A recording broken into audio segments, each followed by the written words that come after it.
I do like this analysis for a bit of fun, but I don't know how to ask this question without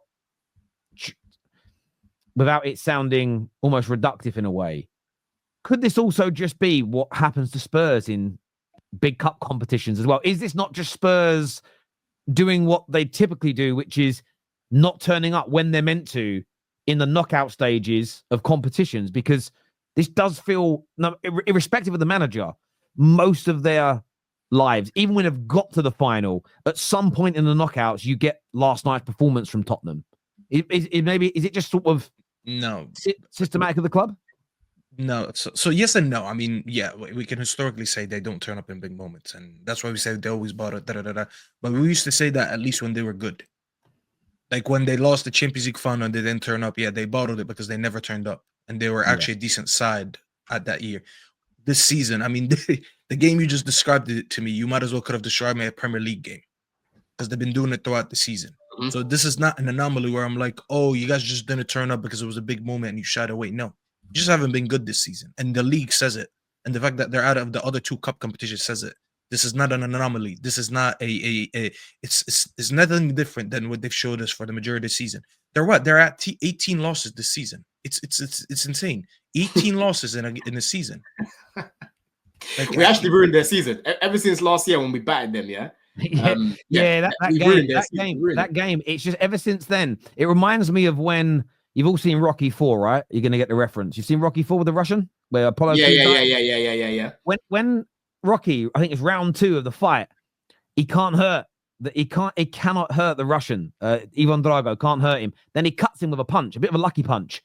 And then you see the doubt creep into Drago's mind where he goes, I can be hurt. It's what you guys did to Spurs. I felt that first 10 games, they felt invincible. Then you guys beat them. Ever since then, they've just not been the same outfit. They've just looked a shadow of that first 10 games.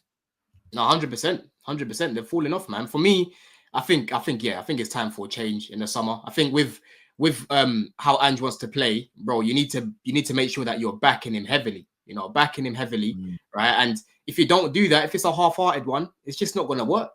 They need a manager that's going to be able to work with what they're given. And for me, Ange isn't able to adapt to the team, bro. Like you're saying, even with the injuries, they've still got enough to make a mill. You've still got enough to beat that team you played yesterday. You know what I'm saying? Like I'm in a group chat. One of my boys is a Spurs fan, and he was angry, bro. Throughout typing, I'm seeing they're still playing Tell up top. They're playing Son on the left. Like Tell is not a striker. Yeah, I said this from the beginning. Tell is not a striker. It's like playing Rashford as a 9. You need to play that guy on the left if you're going to play him, right? And then you play Son up top because he hasn't got the legs anymore.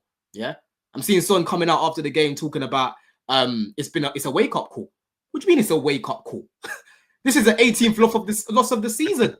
Wake up call. How did you not wake up before this? Yeah. That don't make sense to me. That's just them, innit? That's Spurs. Yeah. Do you know what's really interesting with that message? I saw it trigger Spurs fans, and rightfully so. Like, what do you mean wake up call now? At the same time, and we'll get on to Man United later, but Amorim was interviewed yesterday, and I might be taking this slightly out of context because I haven't listened to the whole thing, but he basically said winning the Europa League doesn't save our season. I think what he meant by that, from the part I read, is we don't get to say we've had a brilliant season just even if we win this. It's been poor overall. I kind of like that messaging because it shows that just winning the trophy isn't good enough at Man United. You need to be better. But I just thought the difference in the two messages, Son yesterday, the captain, saying, oh, yeah, that loss was a wake-up call. As you say, 18 losses into the season. The Man United manager saying if we win this European trophy that we've only won once before in our history, that doesn't make it a good season.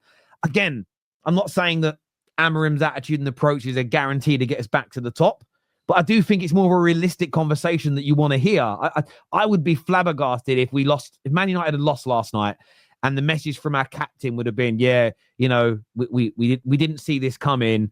Bit of a wake-up call. Be like, what the fuck do you mean? We're sitting 15th in the league, bruv, or 14th, wherever it is. What do you mean this is a wake-up call? Yeah, no, I agree.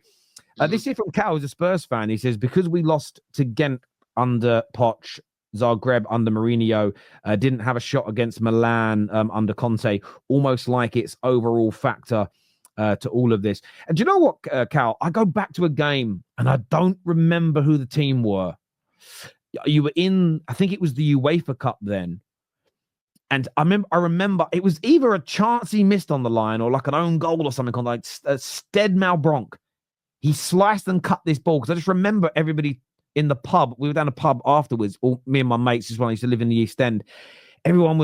People were calling him a cheese slicer because the way the way he sliced the ball. I don't quite remember the joke, but there was loads of games back then where you were a decent side and you were up against teams that on paper you had better players than, and you just didn't turn up when you had to. So I understand where you're coming from with this, Cal. There must be an element of you that just thinks that where you just think to yourself, like, maybe it's just the way we are. But you listen to the story that Hugo Lloris told. They made the Champions League final and they were given gifts that said, well done for making the final.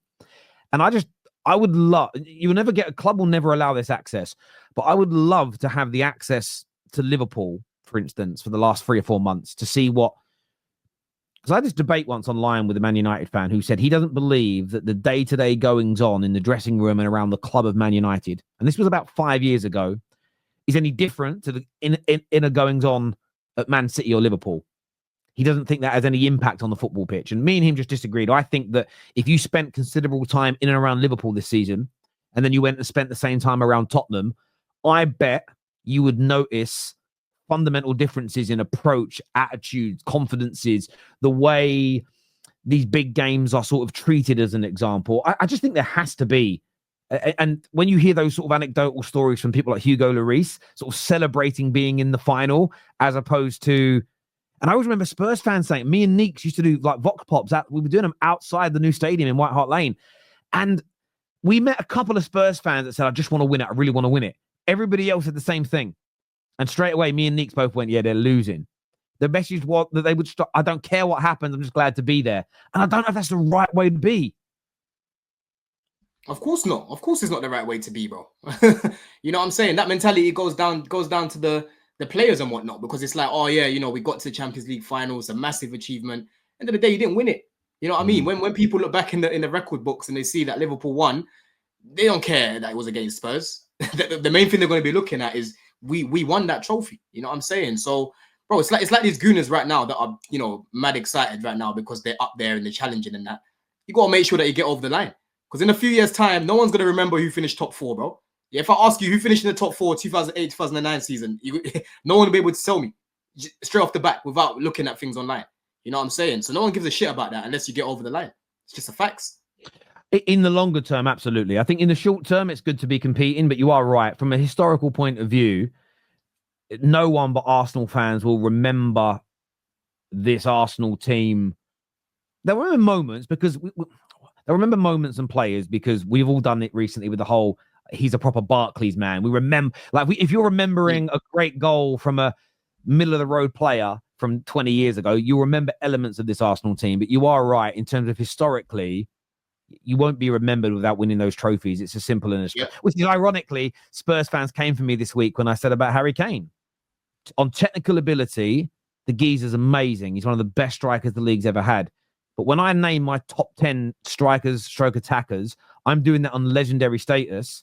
And he hasn't even been in enough semi-finals, finals, and title runs for him to even go anywhere near or above Drogba's and Mo Salahs of this world, and Eden Hazard's and Cantona, Rooney's, Cole's, and the list goes on and on and on, because it's just delivering in those moments. And ironically, literally the same night, Harry Kane steps up and plays brilliantly in the Champions League against Bayer Leverkusen.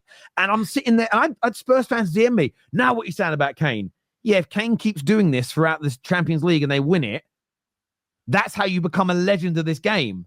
But if he scores, if they were 2-0 down and then he scores a goal, and then they're 3-0 down in the second leg and he scores a late brace consolation, those goals, they mean a lot less than the performances and the goals putting your team through. So, no, I agree with that.